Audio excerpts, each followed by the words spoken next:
Muito, muito bem, meus irmãos. Acho que pode aumentar o volume aí, que eu estou com a voz bem... Não vou gritar aqui, não vou assustar os irmãos não, né? Muito bem, irmãos. Esse capítulo 16 de João, abra no Evangelho de João, capítulo 16. Nós vamos ler do versículo 4 até o versículo 7.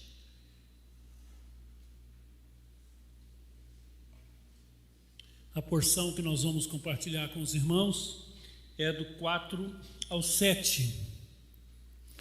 Nossa palavra será como introdução para que todo esse mês, seja ministrado e ensinado sobre esse capítulo.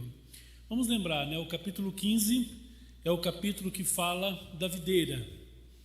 É considerado uma das pérolas das palavras de Jesus, O grande segredo da vida cristã. Estar em Cristo o tempo todo, Então os irmãos já foram edificados, já aprenderam o capítulo 15. No verso 16, como já foi dito, vai falar sobre a ação do Espírito Santo, o ministério do Espírito, o que o Espírito Santo vai fazer, e já tem feito em nós. No 17 nós vamos ver a oração mais famosa das Escrituras. E você percebe que esse é um momento de cisão, um momento de rompimento. O momento onde Jesus está desligando, está terminando o discipulado, terminando esse tempo aqui com os discípulos, e o diálogo é pesado, ele é duro, os discípulos são tomados de temores, e ele vai dizer o seguinte: não vou deixar ninguém órfão, fica tranquilo, eu vou, mas eu enviarei o Espírito, e nós vamos trabalhar nessa dimensão. Vamos ler o texto? Ora, essas coisas vos tenho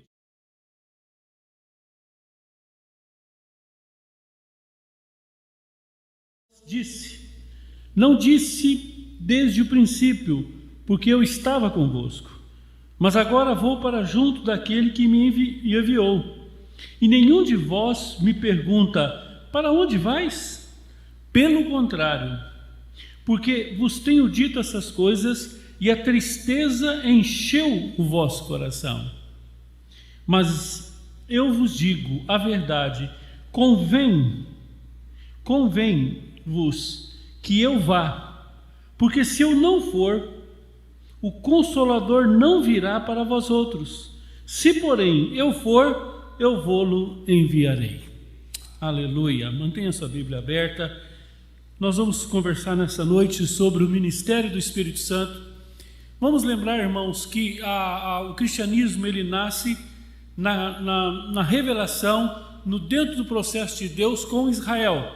Israel é a base do cristianismo, é a partir do judaísmo que nasce o cristianismo. Jesus vem para os judeus, começa o trabalho em Israel e depois é aberto aos gentios, mas no princípio toda a base do cristianismo, os discípulos, as pessoas que chegavam, eram pessoas de cultura judaica. Agora vamos lembrar que dentro do judaísmo eles aprenderam desde a infância que existe um só Deus. Você pegar desde Deuteronômio, desde Gênesis, a grande questão, quando Deus chama Abraão, Isaac, Jacó, quando Deus chama os patriarcas, Deus tira ele de um politeísmo, de um lugar de muitos deuses, e diz: olha, há um só Senhor. Quando você chega em Deuteronômio, isso vai ficar muito claro. Diz, há um só Deus, um só. Então toda a cultura judaica, diferente de todas as outras religiões, era uma cultura monoteísta, só tem um Deus. Aí você imagina, termina Malaquias, tem um período de silêncio, tratamento de Deus, todos aqueles anos de silêncio, e aí quando chega João Batista, a palavra de Deus vem a João Batista começa a anunciar Jesus, e de repente um filho de carpinteiro começa a dizer: eu sou Deus. Você imagina o choque daquelas pessoas, dizendo: eles queriam pegar em pau para matá-lo. Os fariseus ficavam loucos. E Jesus começou a se revelar, e os discípulos começaram a entender. Irmãos, vamos ver isso do ponto de vista natural primeiro, depois nós vamos falar da revelação. Mas naturalmente falando, aquilo foi um choque. No começo, os discípulos pensaram que Jesus seria um líder político, alguém que ia derrubar o Império Romano, que ia tirar Anás e Caifás do poder. Então havia toda uma expectativa confusa na cabeça daqueles homens. E Jesus vai 3 anos com esses homens. E aí eles vão entendendo, e tu és o Cristo, realmente o Senhor é o Cristo, é o Filho de Deus vivo. Aí Jesus chega aqui e fala, eu vou embora, e vai vir um terceiro. Isso é muito, né? E é interessante que Jesus está dizendo assim, é necessário que eu vá. Algumas traduções dizem assim, é melhor que eu vá. É melhor para vocês que eu vá. É necessário, eu preciso ir. Se você perceber, no Antigo Testamento, as aparições de Deus eram esporádicas, momentâneas, pontuais. Jesus vem, se revela fisicamente como o Jesus humano e Cristo ungido, pontual também como um ser humano. Mas o ministério do Espírito é muito mais glorioso agora, porque agora ele seria derramado e ele estaria em toda a igreja, todo cristão estaria cheio do Espírito Santo. Ele ia se manifestar na vida da igreja, no corpo de Cristo. E ele vai dizer que a partir da vinda do Pentecoste, nós seríamos o templo do Espírito. Aqui vale a pena a gente registrar, irmãos, que ninguém é templo do Espírito Santo. Não existe a ideia de que eu sou um templo. Quando você se converte, o eu some, aparece o nós, igreja. Então nós, como igreja, somos o templo do Espírito Santo. Se você ver na Bíblia, parece até um erro de português, né? Porque ele diz, vós sois, plural, o templo do Espírito. Quantos templos tem? Um só. Quem pertence a esse templo? Todos nós. Então, o ministério do Espírito vai acontecer na vida da igreja. É isso que vai acontecer. E João aqui está dizendo, olha, Jesus está dizendo aqui em João, eu vou e vou mandar o Consolador. Antes de nós entrarmos nos 3 ministérios do Espírito que eu quero compartilhar com vocês nessa noite, é importante nós entendermos que a palavra Consolador, no original a palavra para o Espírito é Paráclitos. A palavra Paráclitos, ela não tem uma equivalência em português, não tem nenhuma palavra em português que representa Paráclitos. Inclusive algumas bíblias mais eruditas não traduz, coloca Paráclitos mesmo. Porque Consolador na nossa cultura é um consolador, parece uma ideia passiva, né? Fulano morreu o pai, eu vou lá consolar. Você só vai ficar perto, dar um abraço e tal. Mas se você vê o que é o Espírito Santo, por exemplo, outra palavra que vai aparecer é advogado. É aquele que vai brigar por você, que vai lutar por você, não tem nada de passivo. Então, o ministério do Espírito Santo é muito mais amplo do que um consolo. Realmente a palavra Consolador vai aparecer porque não tem uma outra palavra equivalente, em português não tem um termo que consegue abranger toda a ação do Espírito Santo. Tudo que o Espírito Santo ia fazer. E Jesus ia subir, como subiu, mas o Espírito seria derramado. E agora a presença de Deus, a presença de Jesus, estaria em todos nós por todo o tempo, em todo lugar. Então, de fato, o ministério do Espírito é muito mais amplo nesse sentido do que o de Jesus e do que teve no Antigo Testamento. Lembra, no Antigo Testamento eram aparições esporádicas. No Novo Testamento, o início de Jesus é a presença de Jesus. Então, se ele estava em Samaria, ele não estava em Cafarnaum. Se ele estava em Cafarnaum, ele não estava em Jerusalém. Mas quando chega o Espírito Santo, irmãos, ele é derramado. E esse derramar do Espírito, irmãos, é definitivo, não tem volta. Ele só vai voltar quando nós formos para o céu. Então é muito importante nós termos essa compreensão. Vale a pena nós lembrarmos também, irmãos, que o Espírito Santo não é uma força, não é um vento, não é uma pombinha discreta que fica no canto. O Espírito Santo não é uma energia positiva. A Bíblia diz que o Espírito Santo é uma pessoa igual da Trindade. A Trindade é Pai, Filho e Espírito Santo. Então o Espírito Santo, se você pegar a Bíblia e fizer um estudo sobre a pessoa do Espírito Santo, você vai ver que o Espírito Santo é uma pessoa com todas as credenciais, é um ser com todas as credenciais de um Deus, igual ao Filho e igual ao Pai, mas com missão diferente. Na economia de Deus, você nunca vai ver o filho, o pai orando para o filho. Você vai ver o filho orando pelo pai. Você nunca vai ver o filho orando para o Espírito Santo, mas você vai ver o Espírito Santo glorificando o filho. E se você pegar a missão do Espírito Santo, você vai ver que tudo que o Espírito Santo faz é para glorificar a Cristo. Packer, em um dos seus livros, um livro muito famoso chamado A Dinâmica do Espírito, um livro muito bom, os melhores livros sobre o Espírito Santo, ele conta uma história que ele estava indo dar uma conferência sobre esse capítulo aqui, o capítulo 16, e no caminho ele estava orando e buscando sabedoria de Deus. Ele queria uma ilustração que mostrasse realmente o que é o Espírito Santo, a ação do Espírito Santo. E ele estava andando em uma avenida muito grande, nos Estados Unidos, numa grande cidade, e de repente ele viu uma construção, um prédio enorme, enorme, brilhando, refletindo, claro. E quando ele vai andando naquela avenida e vê aquele prédio esplêndido, assim manifestando toda a sua glória, o seu esplendor, uma expressão de poder, de ostentação, ele vai chegando perto, e quando ele chega bem pertinho, debaixo desse prédio tem um conjunto de holofotes potentes, e esses holofotes estão virados para aquele prédio. São canhões de luz, com toda a potência que ilumina até a ponta daquele prédio. E ele ficou olhando e Deus falou com ele: aqueles holofotes é o Espírito Santo, e aquele prédio é Jesus Cristo. O ministério do Espírito é manifestar a glória de Cristo. É isso que o Espírito Santo faz. Eu quero compartilhar com os irmãos a manifestação do Espírito Santo em 3 dimensões. Primeira ação do Espírito Santo na nossa vida é no novo nascimento.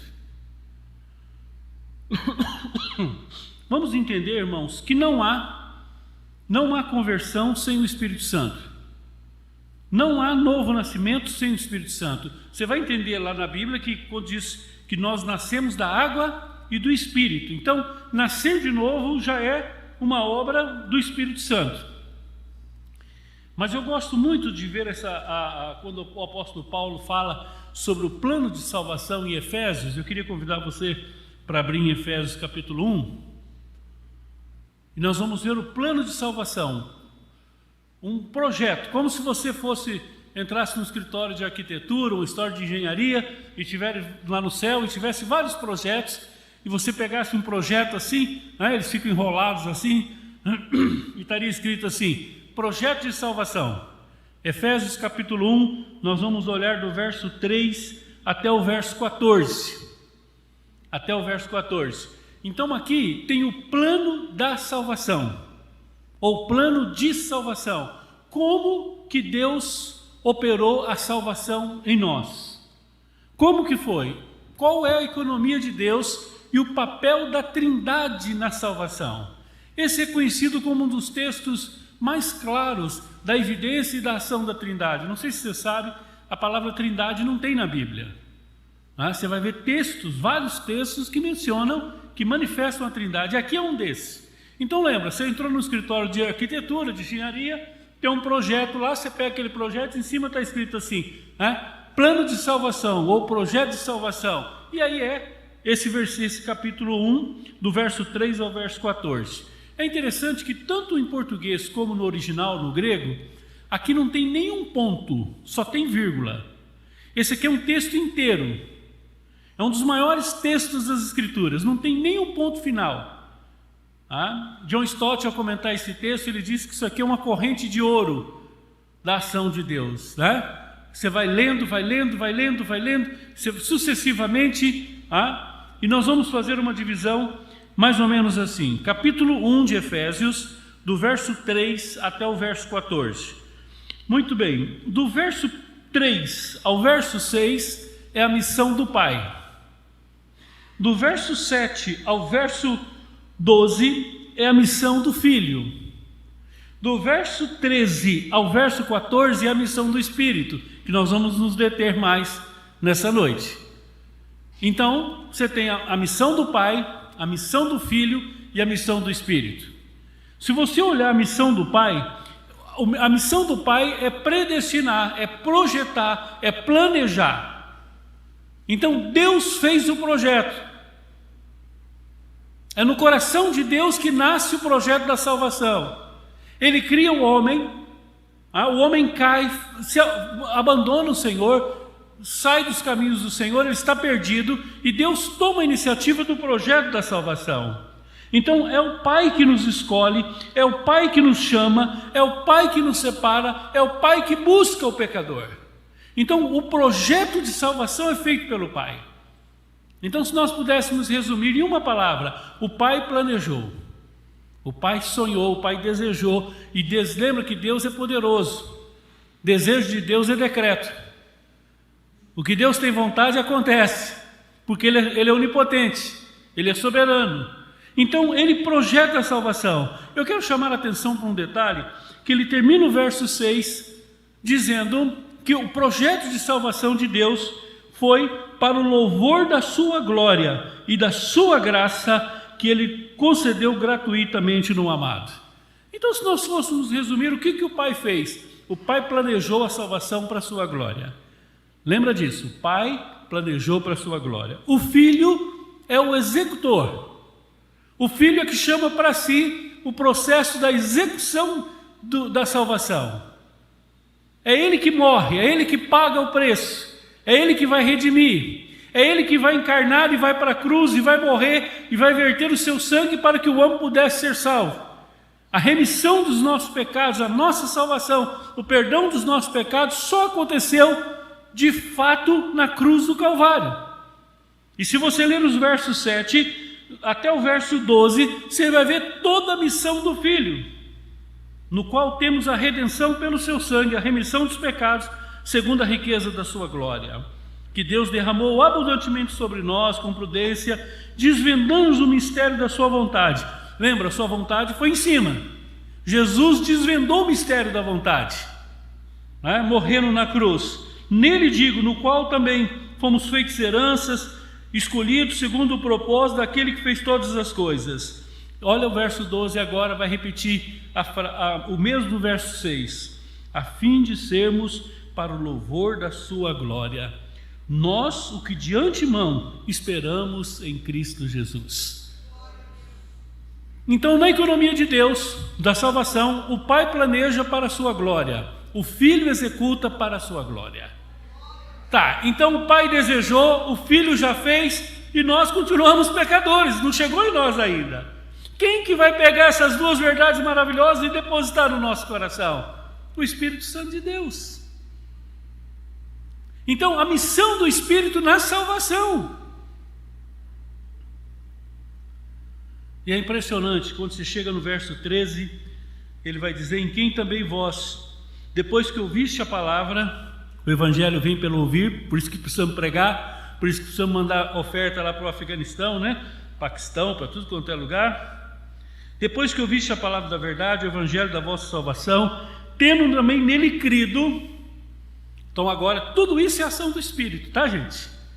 Aí vem duas palavras que eu quero me deter sobre a nossa salvação como missão específica do Espírito. Fostes selados com o Santo Espírito da promessa, o qual é o penhor da nossa herança, até o resgate da sua propriedade. Como é que ele termina? Para o louvor da sua glória. Então, o Pai planeja para a sua glória, o Filho executa para a sua glória, obedece o propósito de Deus, e o Espírito Santo aplica isso na nossa vida. Como? De duas formas, através do selo e do penhor. Vamos por parte. Primeiro, selo.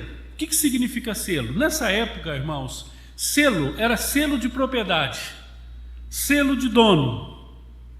Toda família rica que tinha condições de propriedade, bens materiais, eles tinham um brasão da família, eles tinham um selo da família, que normalmente era feito Tinha um anel com cera quente e eles selavam essa propriedade, essa obra, seja lá o que for. Então, vamos imaginar essa peça aqui, o proprietário viria aqui e colocaria um selo. É dele. Havia um respeito total, ninguém mexia. Paulo vai pegar essa figura e dizer, irmãos, que quando nós cremos em Cristo, quando nós nascemos de novo, nós somos selados pelo Espírito. Sabe o que isso significa, irmãos? Que você tem um dono. Você não é mais seu. De um lado até assim você tem que começar a pensar, né? Eu não tenho direito de fazer o que eu quero da minha vida, eu sou um servo. Mas olha para o outro lado. No mundo espiritual, quando demônios, quando espíritos, quando pessoas, qualquer um chega próximo de você, você tem dono, você tem um selo, ele não pode tocar a tua vida. Você é selado. Você tem um dono, você é uma propriedade de Deus. Você faz parte do povo de Deus. O Senhor comprou você. É uma figura, irmãos, para aquela época,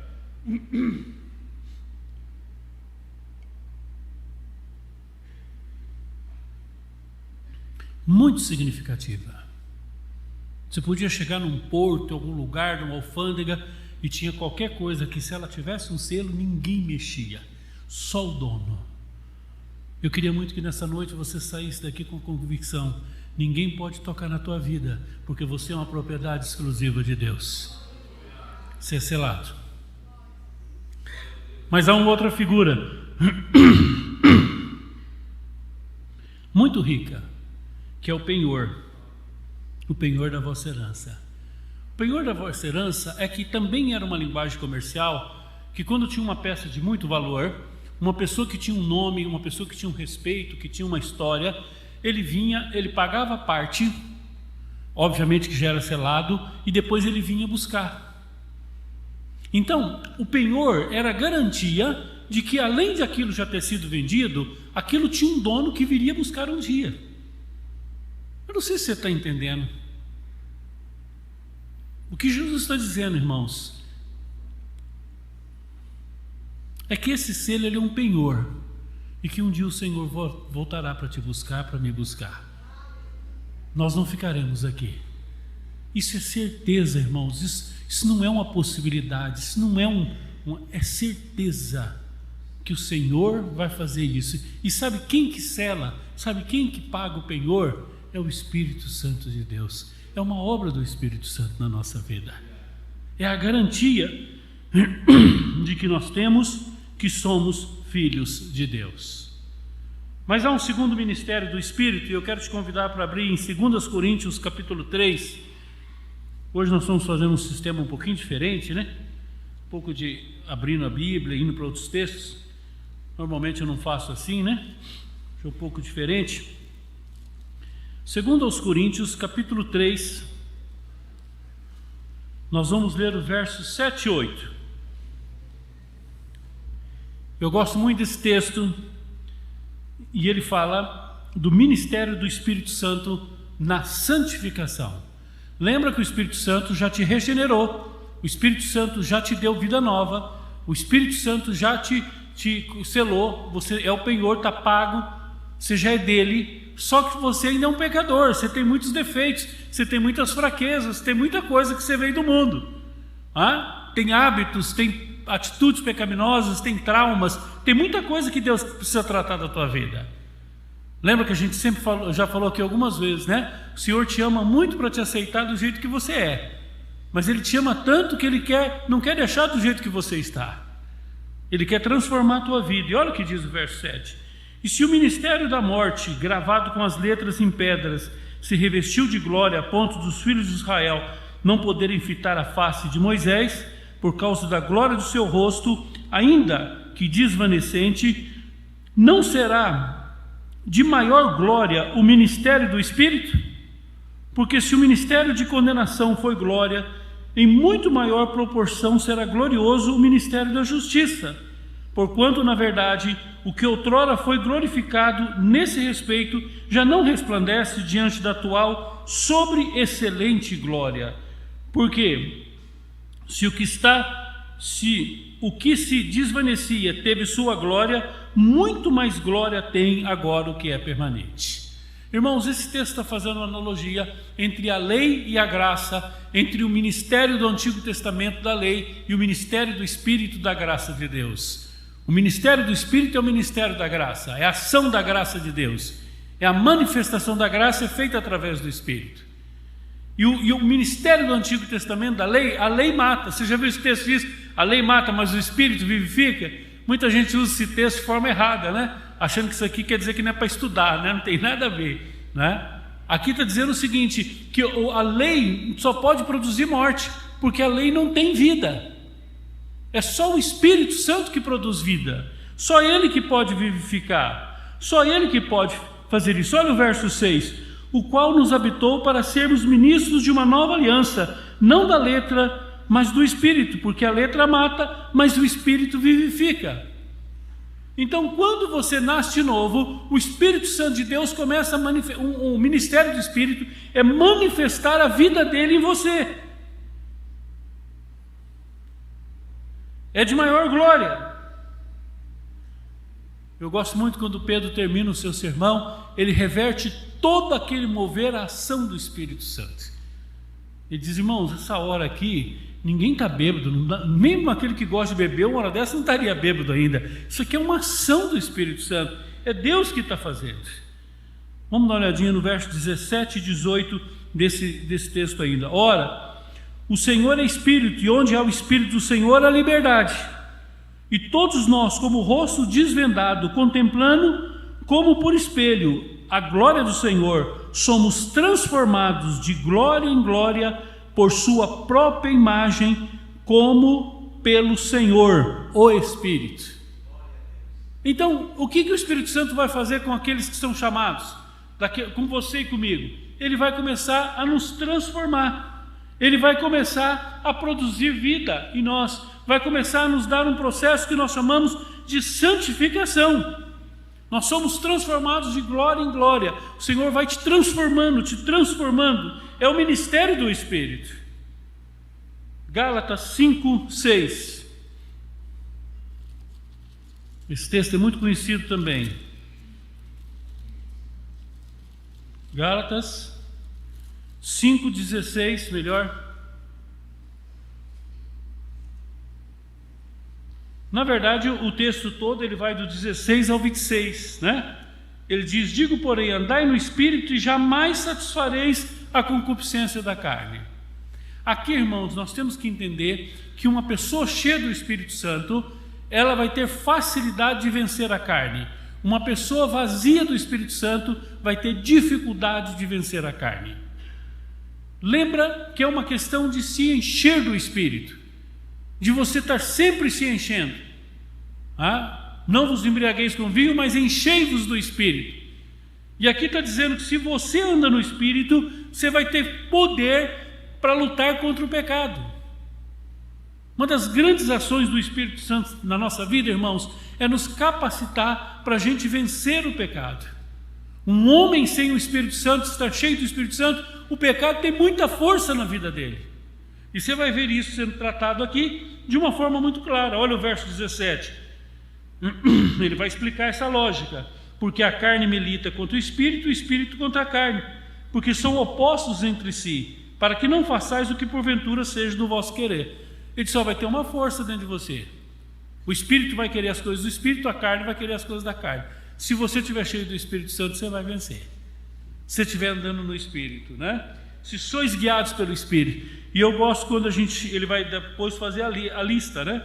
Verso 19. Ora, as obras da carne são conhecidas: prostituição, impureza, lascívia, idolatria, feitiçaria, inimizade, porfias, ciúmes, iras, discórdias, dissensões, facções, invejas, bebedices, glutonarias e coisas semelhantes a esta, a respeito dos quais vos declaro, como já outrora vos preveni, que não herdarão o reino de Deus que tais coisas praticam. Então, isso é um homem natural, um homem que não está cheio do Espírito. Ele está sendo alimentado, ele vive pelo poder da carne. É um crente carnal. Ele vai sucumbir. O caminho da apostasia está às portas. É uma questão lógica. Ele fala, os dois vão brigar. A gente percebe uma dialética aqui, uma tensão de 2 pontos, ele tratando essas questões, dizendo, olha, é o espírito e a carne, aí você tem que entender quem que você vai alimentar. E no verso 22 ele diz, mas o fruto, no singular, o fruto do espírito é amor, alegria, paz, longanimidade, benignidade, bondade e fidelidade, mansidão, domínio próprio. Contra essas coisas não há lei. E os que são de Cristo crucificaram a carne com suas paixões e concupiscências. Se servimos o Espírito, andemos no Espírito. Irmãos, o Espírito Santo é o capacitador para vencermos o pecado. Nós já somos dele, mas ainda temos uma luta interior muito grande. E nós precisamos vencer.